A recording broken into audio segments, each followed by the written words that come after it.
కృపగల దేవుడవు దయగల తండ్రివి వాత్సల్య పూర్ణుడవయ్యా నీవు.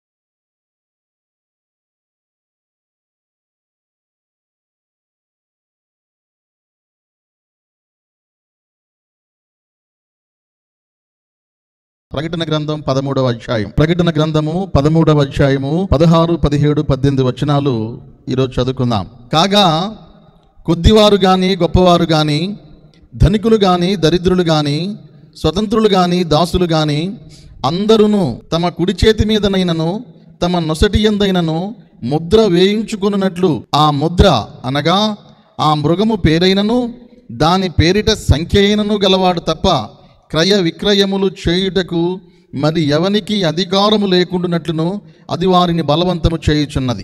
18వ వచనం. బుద్ధి గలవాడు మృగము యొక్క సంఖ్యను లెక్కింపనిమ్ము, అది ఒక మనుష్యుని సంఖ్యయే, ఆ సంఖ్య 666. ఇందులో జ్ఞానము కలదు. ప్రకటన గ్రంథం 13వ అధ్యాయంలో చివరి 3 వచనాలు ఇవి. ఈ వచనాలు ధ్యానం చేస్తే మనకేమనిపిస్తుందంటే, ఒక ముద్రని ఈ భూమి మీద ఉన్న వారందరికీ అంత్య దినాలలో ముద్రించబోతున్నారు. ఆ ముద్ర చాలా భయంకరమైనటువంటిదన్నమాట. ఆ ముద్రను గురించిన కొన్ని విషయాలు ఈరోజు ధ్యానం చేద్దాం. మనం ప్రకటన గ్రంథం చదువుతూ ఉంటే అంత్య దినాలలో అనగా చివరి దినాలలో ఏం జరుగుతుందంటే, చివరి 7 సంవత్సరాలు ఈ మానవ జాతి చరిత్రలో భూమి మీద చివరి 7 సంవత్సరాలు, అదే దానియేలు గ్రంథములో 70వ వారం అని చెప్పబడింది. రానున్న రోజుల్లో ఒకరోజు ఈ 70 వారాల ప్రవచనాన్ని దానియేలు గ్రంథము నుండి ధ్యానం చేద్దాం. అయితే చివరి వారము అంటే 7 సంవత్సరాలు ఈ భూమి మీద శ్రమల కాలం రాబోతుంది. సంఘము భూమి మీద నుండి ఎత్తబడుతుంది. సంఘము ఎత్తబడిన తరువాత భూమి మీద ఉన్నటువంటి ప్రజలందరికీ కూడా 7 సంవత్సరాలు శ్రమలు ఉంటాయి. ఈ శ్రమల కాలంలో ఏం జరుగుతుందంటే 2 క్రూర మృగాలు బయటికి వస్తాయి. 13వ అధ్యాయం 1వ వచనంలోను 13వ అధ్యాయం 11వ వచనాల్లోనూ 2 క్రూర మృగాలు బయటకు వచ్చినాయి. 13వ అధ్యాయం 1వ వచనంలో జలములలో నుండి క్రూర మృగం వచ్చింది. 13వ అధ్యాయం 11వ వచనంలో భూమిలో నుండి క్రూర మృగం వచ్చింది. 2 క్రూర మృగాలు ఈ ప్రపంచాన్ని చివరి రోజుల్లో పాలించబోతున్నాయి. క్రూర మృగాలు అన్నారంటే క్రూర మృగాలతో కలిసి ఉండటం ఎంత డేంజరో వారి పాలనలో ఉండటం అంత డేంజర్ అండి. అందుకనే ఆ ఇద్దరిని క్రూర మృగాలతో పోల్చారు. ప్రకటన గ్రంథం 13వ అధ్యాయం 1వ వచనంలో జలములలో నుండి వచ్చిన క్రూర మృగము అంత్యక్రీస్తు, ఇతను ఒక రాజకీయ శక్తి. మరి 11వ వచనంలో భూమిలో నుండి ఇంకో క్రూర మృగం వస్తుంది. ఈ భూమిలో నుండి వచ్చే క్రూర మృగము అబద్ధ ప్రవక్త అని, అతనే పోపని పోయినటువంటి వాక్య భాగాల్లో మనం ధ్యానం చేశాం. మొత్తం మీద ఈ ప్రపంచ ప్రజలందరినీ కూడా 2 క్రూర మృగాలు అంత్య దినాలలో ఏలబోతూ ఉన్నాయి. ఈ 2 క్రూర మృగాలలో ఒక క్రూర మృగము రాజకీయ శక్తి, అతను అంత్యక్రీస్తు. 2వ క్రూర మృగం వచ్చేసి మతపరమైనటువంటి శక్తి, ఇతను ఎవరయ్యా అంటే పోప్ అన్నమాట. వీరిద్దరూ కలిసి చివరి 7 సంవత్సరాలు ఈ భూమిని పాలించడానికి అధికారము పొందారు. వారు భూమి మీద పాలించే టైంలో సంఘము, సిద్ధపడిన సంఘము మధ్యాకాశములోనికి వెళ్ళి యేసు ప్రభు వారి ముందు ఉంటుంది. సంఘము ఎత్తబడిన తరువాత మిగిలిపోయినటువంటి విడవబడిన సంఘాన్ని, ఇశ్రాయేలు ప్రజలను, ప్రపంచములో ఉన్న అన్యజనులను వీరందరినీ కలిపి ఈ 2 క్రూర మృగాలు పరిపాలిస్తాయని బైబిల్ చెబుతుంది. అయితే వారు పరిపాలించే సమయంలో వారి దెబ్బకి తట్టుకోలేక 125 మంది, అంటే భూమి మీద ఉన్న ప్రజలలో 1/4 వంతు ప్రజలు చనిపోతారని బైబిల్ చెబుతుంది. వారు పరిపాలించే టైంలో భూమి మీద ఉన్న వారందరికీ కూడా ఒక ముద్ర వేయబడుతుంది.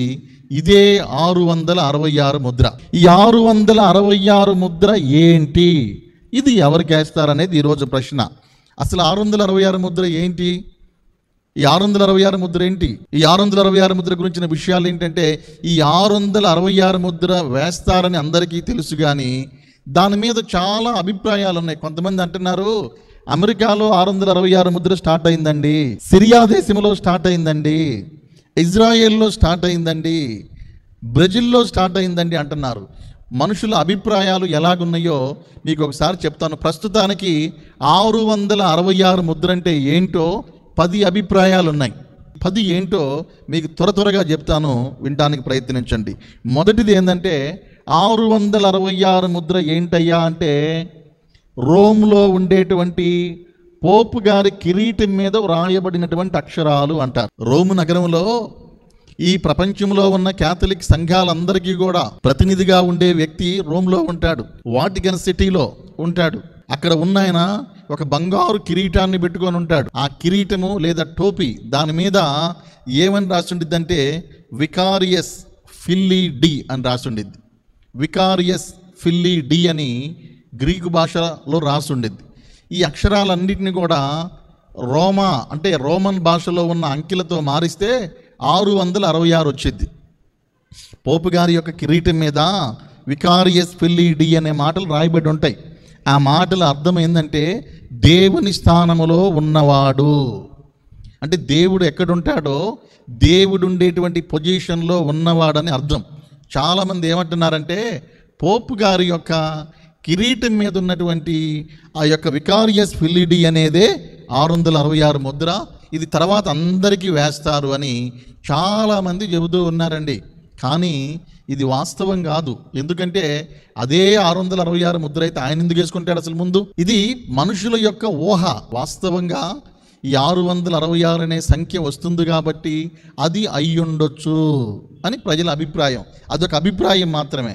ఇక రెండవ అభిప్రాయం ఏందయ్యా అంటే, ఆ పోప్ జాన్ పాల్ గారి దగ్గర, అంటే ఆ పోప్ ఉండే ప్రాంతంలోనే వారు ఏం చేస్తారంటే, బసమ బుధవారం అని ఒక వారం చేస్తారు క్యాథలిక్స్. అప్పుడు ఏం చేస్తారంటే, అందరికీ బూడిద తీసుకొచ్చి బొట్టు పెడతారు ఇక్కడ బూడిదతోటి. అదే 666 ముద్ర అని చాలామంది చెబుతూ ఉంటారు. అది మొదటి అభిప్రాయం. ఇక రెండవది ఏంటయ్యా అంటే, యూపీసీ బార్ కోడ్ అని మీరు గనక సూపర్ మార్కెట్లోకి వెళ్ళి ఏవైనా వస్తువులు కొంటే ఆ వస్తువుల మీద ఒక బార్ కోడ్ ప్రింట్ చేసి ఉంటుంది అన్నమాట. గీతలు, అన్ని గీతలు ఉంటాయి. ఆ గీతల్లో ఫస్ట్ 2 గీతలు, చివరి 2 గీతలు, మధ్యలో 2 గీతలు పొడవుగా ఉంటాయి. 6 గీతలు పొడవుగా ఉంటాయి, మిగతా అన్నీ మామూలుగా ఉంటాయి. ఈ కోడే 666 అని చెప్పేసి కొంతమంది ప్రచారం చేస్తున్నారు. మీరు ఇంటి దగ్గర సోప్స్ కానీ, పౌడర్ టిన్లు కానీ, ఇంకేదన్నా వస్తువు కానీ పెద్ద పెద్ద మార్కెట్లో కొనుక్కొచ్చినప్పుడు ఆ ప్యాక్ చేసేటప్పుడు దాని మీద బార్ కోడ్ వేస్తారు. UPC bar code, universal code అనమాట అది. ఆ కోడ్లో లైన్లు ఉంటాయి, వరుస గీతలు ఉంటాయి అన్నమాట. ఆ గీతల్లో ఫస్ట్ 2 గీతలేం పొడవు ఉంటాయి, చివరి 2 గీతలు పొడవు ఉంటాయి, మధ్యలో 2 గీతలు పొడవు ఉంటాయి. ఈ 6 గీతలు ఉంటాయి. ఇదే 666 ఇక అందరికీ వేసేస్తారని కొంతమంది లెక్కలు గట్టి చెబుతా ఉన్నారు. ఇక మూడవది ముఖ్యమైనది ఏంటంటే, కొంతమంది మేధావులు, కొంతమంది మరీ లోతుకెళ్ళి డీప్గా వెళ్ళి ఇంకో విషయం తీసుకొచ్చారు. లేదు సార్, పోపు గారి తలకాయ మీద ఉన్నటువంటి అక్షరాలు 666 కాదు, బార్ కోడ్ కూడా 666 కాదు, 666 అంటే ఇప్పుడు చలామణిలో ఉన్న డబ్బు, కరెన్సీ నోట్లు ఉన్నాయి కదా, ఈ డబ్బే 666 ముద్ర అంటారు. ఎందుకంటే ఈ 666 ముద్ర నొసటేస్తారు, చేతికేస్తారు. నొసట కానీ చేతికి కానీ వేస్తారు. మనిషి ఏం చేస్తాడంటే, మనసులో డబ్బు గురించి ఆలోచిస్తాడు, చేతితో డబ్బు పట్టుకుంటాడు. కాబట్టి ఈ ధనమన్నదే 666 ముద్ర అని అంటున్నారు. ఆ లెక్కన ఇప్పుడు భూమి మీద ఉన్న వాళ్ళందరికీ వేసినట్టే. కానీ వాళ్ళు చెప్పేటువంటి లాజిక్ అదనమాట. వాళ్ళకి అర్థమైనటువంటి విషయం అది. ఈ భూమి మీద చలామణి అవుతున్నటువంటి ధనము మనిషికి మనసులో ధనాశ పుడుతుంది. అంటే ధనము గురించి మైండ్తో ఆలోచిస్తాడు గనక ఇక్కడ ముద్రించబడినట్టే. ఇక డబ్బును చేత్తో పట్టుకుంటాడు గనక చేతికి కూడా ముద్రేసినట్టే అని కొంతమంది చెబుతూ ఉన్నారు. ఇలా చెప్పడానికి కూడా కొన్ని కారణాలు ఉన్నాయి. ఎందుకు, ఏ కారణాలు ఉన్నాయంటే ప్రకటన గ్రంథం 13:18 ఏమని రాసింది చూద్దాం. బుద్ధి గలవాడు మృగము యొక్క సంఖ్యను లెక్కింపనిమ్ము, అది యొక్క మనుష్యుని సంఖ్యయే, ఆ సంఖ్య 666. ఇదే ఇంగ్లీష్లో గనక చూస్తే ఈ వచనంలో ఏమని రాయబడి ఉండిద్దో ఒకసారి మీకు నేను చూపిస్తాను.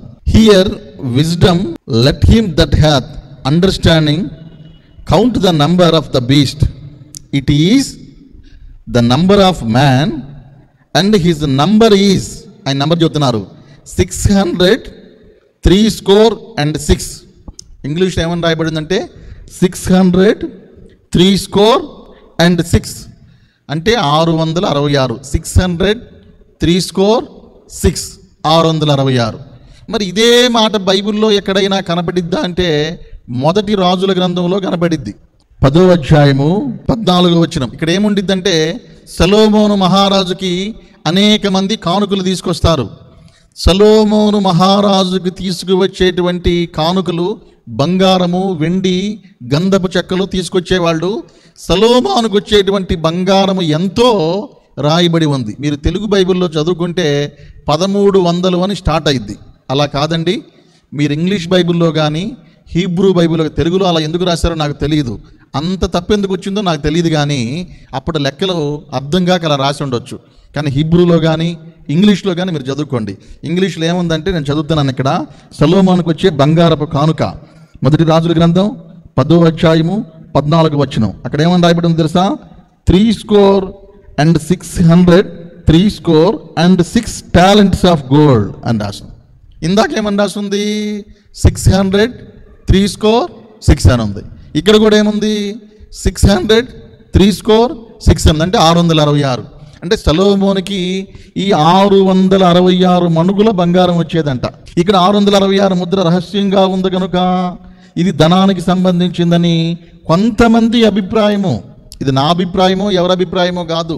ప్రకటన గ్రంథం 13:18, మొదటి రాజుల గ్రంథం 10:14 ఇంగ్లీష్ వెర్షన్ తీసుకొని 2 వాక్యాలు పక్కపక్కన పెట్టి చూస్తే అక్కడ 666 ఉండిద్ది, ఇక్కడ 666 ఉండిద్ది. అందుకని వీళ్ళు ఏం చెబుతున్నారంటే ఈ ధనం అనేదే సాతాను యొక్క ముద్ర. ఇక 4వది ఏంటంటే సిరియా దేశంలో ఐసిస్ సంస్థ ఉంది. సిరియా దేశంలో ఉన్నటువంటి ఐసిస్ సంస్థ వాళ్ళు తలకి పచ్చరంగు గుడ్డ కానీ నల్ల రంగు గుడ్డ కానీ కట్టుకుంటారు. దాని మీద కొన్ని అక్షరాలు రాయబడతాయి. ఆ అక్షరాల వాల్యూ అంతా కూడితే 666 వచ్చిందంట. అందుకని అదే 666 అని చాలామంది అనుకుంటున్నారు. కొంతమంది అనుకుంటున్నారు ఈ ఐసిస్ వాళ్ళే ఈ 666 ముద్ర వేస్తారని కొంతమంది చెబుతా ఉన్నారు. ఇది 4వ అభిప్రాయం, గుర్తుపెట్టుకోండి.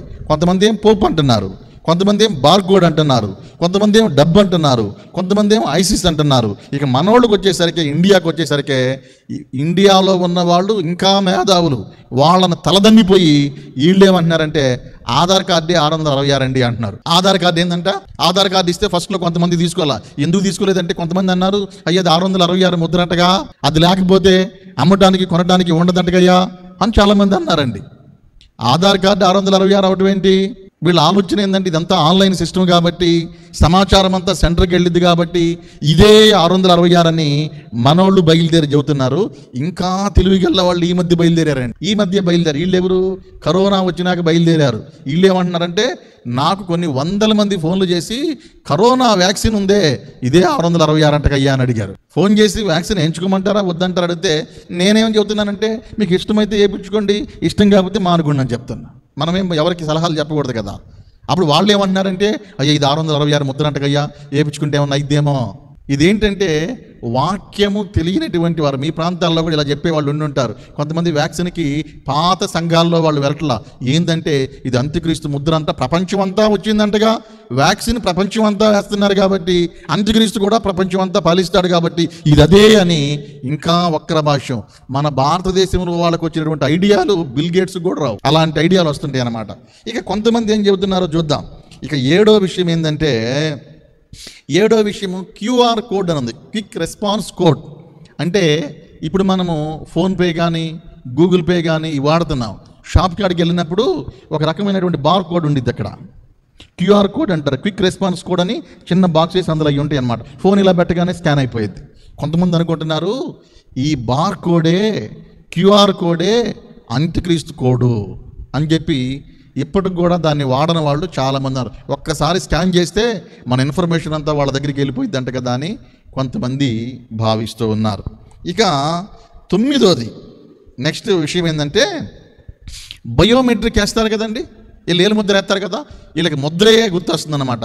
బయోమెట్రిక్ వేస్తే ఇక అంత్యక్రీస్తు ముద్ర వేయించుకున్నట్టే. మరి ఉద్యోగాలు చేసేవాళ్ళు, కాలేజీలకు వెళ్ళేవాళ్ళు, కొన్ని స్కూల్స్ కార్పొరేట్ స్కూల్స్కి వెళ్ళేవాళ్ళు, చాలా కంపెనీ వాళ్ళు ఈ బయోమెట్రిక్ సిస్టమ్ వాడుతున్నారు.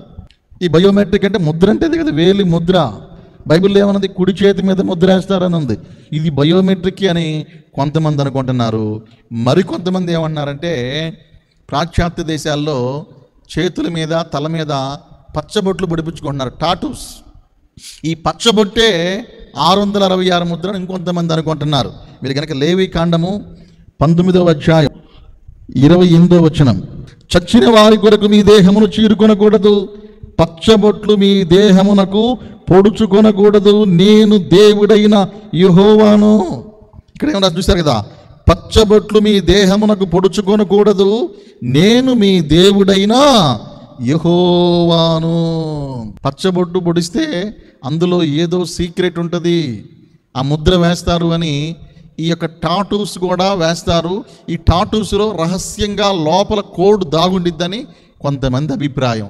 ఇక 10వది లాస్ట్ది ఏంటంటే, ఒక చిన్న చిప్, RFID చిప్ అని బియ్యం గింజలో సగం ఉండిద్ది అనమాట. అంత చిప్పుని తలకాయ మీద కానీ, ఈ నొసటి భాగంలో కానీ, కుడి చేతి వేలు ప్రక్కన కానీ ఆ చిప్పుని ఇన్సర్ట్ చేస్తారు. కొన్ని కంపెనీలు ఆల్రెడీ చేస్తున్నాయి. అమెరికాలో ఇది కొన్ని పెద్ద పెద్ద కంపెనీలు, అమెజాన్, మైక్రోసాఫ్ట్ లాంటి కంపెనీలు ఆల్రెడీ ఇన్సర్ట్ చేయడం కూడా అయిపోయింది. ఇదే అంత్యక్రీస్తు యొక్క ముద్రని చాలామంది అనుకుంటున్నారండి. ఇవన్నీ కూడా వాస్తవమని నేను చెప్పటల్లా, ప్రజలలో ఉన్నటువంటి అభిప్రాయాలు. ఏది జరిగినా ఇది అంత్యక్రీస్తు ముద్రే, ఏది జరిగినా ఇది అదే ఏమో అని మన వాళ్ళు ఆపాదించడానికి ప్రయత్నం చేస్తూ ఉన్నారు. కానీ బైబిల్ ఏం చెబుతుందో మనం ఇప్పుడు చూద్దాం. బైబిల్ ఏం చెబుతుంది? ప్రకటన గ్రంథము 13వ అధ్యాయము 16వ వాక్యము, కాగా కొద్దివారు కానీ, గొప్పవారు కానీ, ధనికులు కానీ, దరిద్రులు కానీ, స్వతంత్రులు కానీ, దాసులు కానీ అందరూ తమ కుడి చేతి మీదనైనను తమ నొసటి ఎందైనను ముద్ర వేయించుకోవాలి. కుడి చేతి మీద కానీ నొసట మీద కానీ. ఈ ముద్ర అంత్యక్రీస్తు పాలనలో వేయబడుతుంది. అంత్యక్రీస్తు పాలనలో ఈ ముద్ర వేసేటప్పుడు మనిషి యొక్క నుదుటి మీద కానీ కుడి చేతి మీద కానీ ఈ ముద్రని తప్పనిసరిగా వేస్తారని బైబిల్ చెబుతుంది. ఈ ముద్ర ఏంటి అన్నది ఇప్పుడే మనం చెప్పడానికి వీల్లేదు. 666 అంటే అక్కడ 3 విషయాలు ఉన్నాయి. ఒకటేమో ముద్ర అంటున్నాడు, రెండవదేమో ఆ మనుష్యుని యొక్క సంఖ్య అంటున్నాడు. ముద్ర, సంఖ్య. ముద్ర ఉంది, సంఖ్య ఉంది. ఆ మాటలు అక్కడ ఉన్నాయి. ముద్రిస్తారు అంటున్నాడు, ఆ ముద్ర మనుషుని సంఖ్య అంటున్నాడు. సంఖ్య లెక్క పెడితే 666 వస్తుంది అంటున్నాడు. వాస్తవంగా అంత్యకాలములో జరగబోయేటువంటి చివరి 7 సంవత్సరాల్లో జరగబోయేటువంటి ఈ సంభవాన్ని గురించి బైబిల్లో చెప్పాడు. కానీ ఆ ముద్ర ఇది అని చెప్పడానికి వీల్లేదు. ఎవరైనా ఊహించి చెప్పినా అది నిజము అవటానికి వీల్లేదు. ఎందుకు వీల్లేదంటే అబద్ధ ప్రవక్త అంత్యక్రీస్తు అనేవాళ్ళు బయలుపడిన దాకా ఆ ముద్ర ఏంటో ఎవరికీ అర్థం కాదు. అయితే ఒకటి మాత్రం వాస్తవం, విడవబడినటువంటి సంఘానికి, భూమి మీద ఉన్న అన్ని జనులకు చదిరి ఉన్న ఇశ్రాయేలీయులకు శ్రమల కాలములో భూమి మీద ఉండే ప్రతి ఒక్కరికి కూడా ఈ ముద్ర వేయటానికి ప్రయత్నిస్తారు. గ్యారంటీ, కంపల్సరిగా ఆ ముద్ర వేస్తానికి ప్రయత్నిస్తారు. ముద్ర వేయటం అనేది తథ్యం. అది 16వ వాక్యంలో చదువుకున్నాం. కొంచెం కిందకి వెళ్తే ఇంకా అర్థమైంది. 17వ వాక్యం, ఆ ముద్ర అనగా ఆ మృగము పేరైనను. ముద్రలో 3 భాగాలు ఉన్నాయి. ఒకటి మృగము పేరైనను, దాని పేరిట సంఖ్య అయినను గలవాడు తప్ప. అంటే 3 ఉన్నాయి ఇక్కడ ఆప్షన్లో. ముద్ర ఉంది, మృగము పేరు ఉంది, మృగము సంఖ్య ఉంది. ఈ 3 ముద్రలో భాగాలు. ఆ ముద్రలో ఏముంటాయి? ఆ మృగము యొక్క పేరు ఉండిద్ది, మృగము యొక్క సంఖ్య ఉండిద్ది. ఈ 2 ముద్రలో ఉంటాయి. ఆ ముద్ర వేసినప్పుడు ఈ 3 కూడా మనిషికి వచ్చేస్తాయి. ఇక్కడ ఏమన్నాడంటే, ఆ ముద్ర అనగా ఆ మృగము పేరైనను దాని పేరిట సంఖ్య గలవాడైనను తప్ప క్రయ విక్రయములు చేయుటకు మరి ఎవనికి అధికారము లేకుండునట్లు అది వారిని బలవంతము చేయుచున్నది.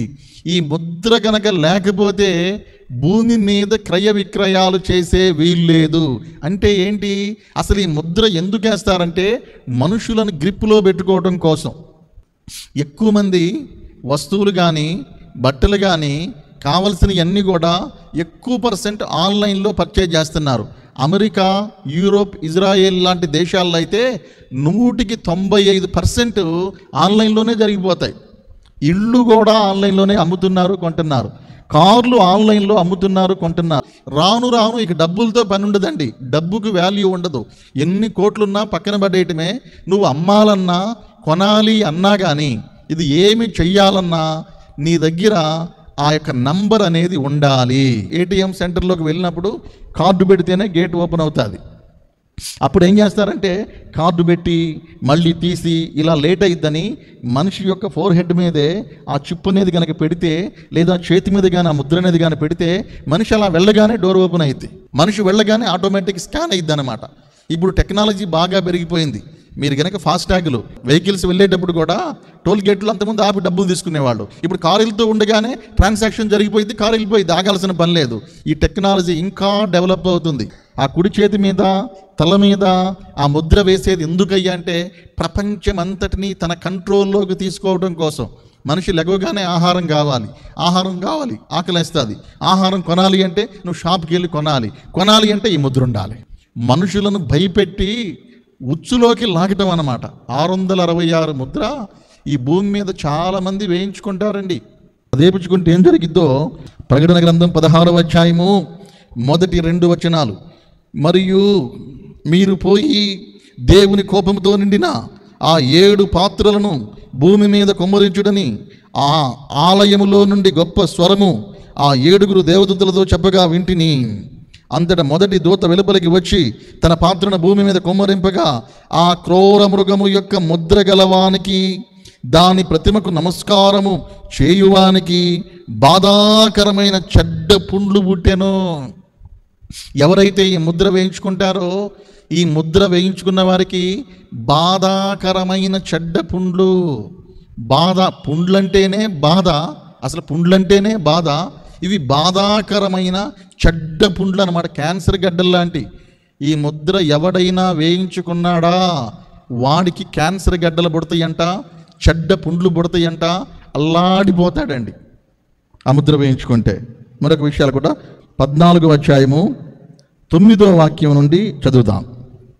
మరియు వేరొక దూత అనగా 3వ దూత వీరి వెంబడి వచ్చి గొప్ప స్వరముతో ఇలాగ చెప్పెను, ఆ క్రూర మృగములకు కానీ దాని ప్రతిమకు కానీ ఎవడైనను నమస్కారం చేసి తన నొసటి యందేమి చేతి మీదనే కానీ ఆ ముద్ర వేయించుకొనిన ఎడలా ఏమీ కలపబడకుండా దేవుని ఉగ్రత పాత్రలో పోయబడిన దేవుని కోపమును మద్యమును వాడు త్రాగును. పరిశుద్ధ దూతల ఎదుటను గొర్రెపిల్ల ఎదుటను అగ్ని గంధకముల చేత వాడు బాధపడును. అంటే ఈ 666 ముద్ర ఎవరు వేయించుకుంటారో అగ్ని గంధకములు మండే స్థలమనగా నరకము. ఈ ముద్ర ఎవరైనా వేయించుకుంటే అనుమానము లేకుండా వానిని నరకములో పడవేస్తారు. కనుక ఈ ప్రపంచ ముగింపు దినాలలో, అంత్య దినాలలో, చివరి దినాలలో ఈ ప్రపంచము 2 క్రూరమైన వ్యక్తుల చేతికి అప్పగించబడబోతుంది. ఆ 2 కూడా ప్రకటన గ్రంథం 13వ అధ్యాయం 1లోను, ప్రకటన గ్రంథం 13వ అధ్యాయం 11లోను 2 క్రూర మృగాలుగా వర్ణించబడ్డారు. ముద్ర వేయించుకుంటేనేమో దేవుని ఉగ్రత వాని మీదకి వచ్చిద్ది. ముద్ర వేయించుకున్నావా, దేవుని ఉగ్రత వచ్చి అగ్ని గుండములో నరకములో పడి కాలిపోతావు. ముద్ర వేయించుకోలేదనుకో, ఒకవేళ ఆ అబద్ధ ప్రవక్త అంత్యక్రీస్తు అనేక శ్రమల పాలు చేసి, చెరసాల పాలు చేసి నిన్ను చంపి హతసాక్షిని చేసేస్తారు. ముద్ర వేయించుకుంటే ఒక సమస్య, వేయించుకోకపోతే ఒక సమస్య.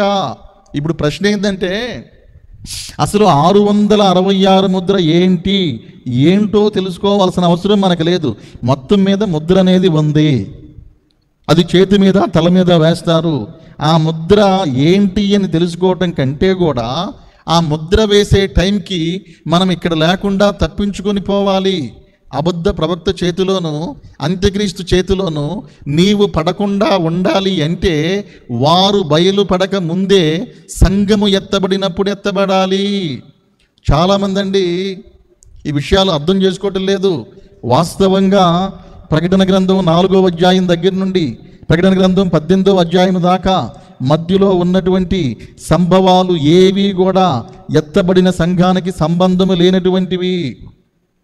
7 ముద్రలు విప్పేటప్పుడు కానీ, 7 బూరలు ఊదేటప్పుడు కానీ, 7 పాత్రలు ఉగ్రతా పాత్రలు కుమరించేటప్పుడు కానీ, ఈ 7 ఏండ్ల శ్రమల కాలానికంటే ముందుగానే సంఘము ఎత్తబడుతుంది. దానికి బైబిల్లో యేసు ప్రభు వారు చెప్పిన అనేక రుజువులు ఉన్నాయి. రాబోయే రోజుల్లో రేపు ఎల్లుండి దినాల్లో కూడా కొన్ని చెప్తా మీకు. కనుక ఈ శ్రమల కాలంలో ఉండి ఆ ముద్ర వేయించుకోకుండా అప్పుడు తిప్పలు పడే కంటే, అప్పుడు బాధలు పడే కంటే, అప్పుడు పరుగులు తీసే కంటే, అప్పుడు ఏడ్చే కంటే, అప్పుడు చచ్చిపోయే కంటే అన్నీ బాగున్నటువంటి ఈ దినాల్లోనే సువార్త నమ్మి సంఘములో ఉండి పరిశుద్ధుడుగా పరిశుద్ధురాలుగా ఉండి సంఘము ఎత్తబడినప్పుడు ఎత్తబడాలి. మనము శ్రమలు వచ్చిందాకుండా అప్పుడు చూద్దాంలే, శ్రమలు వచ్చిందాకా ఉంటాం కాదండి.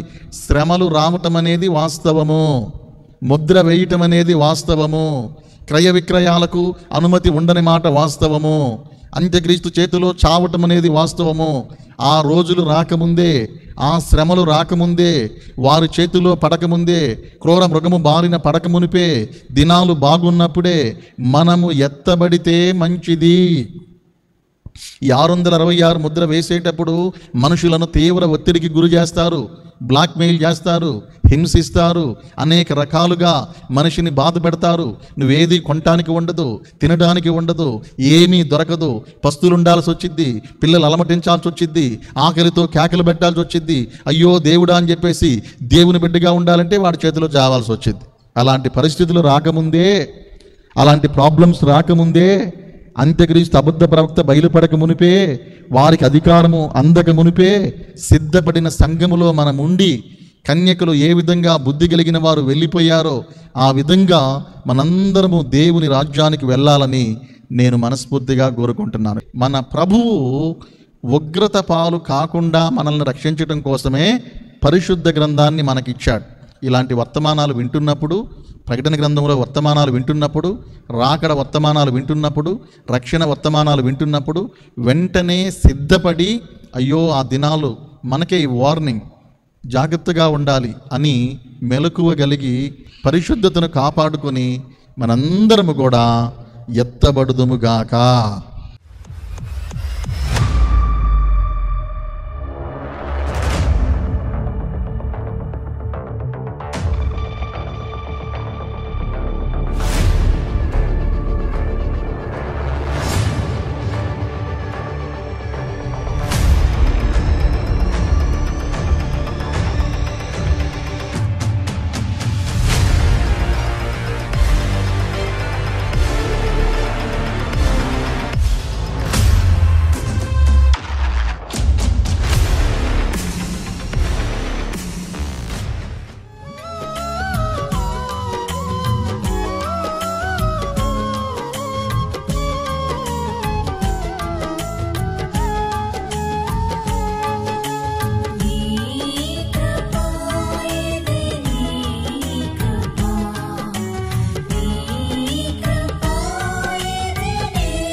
కృపగల దేవుడవు దయగల తండ్రివి వాత్సల్య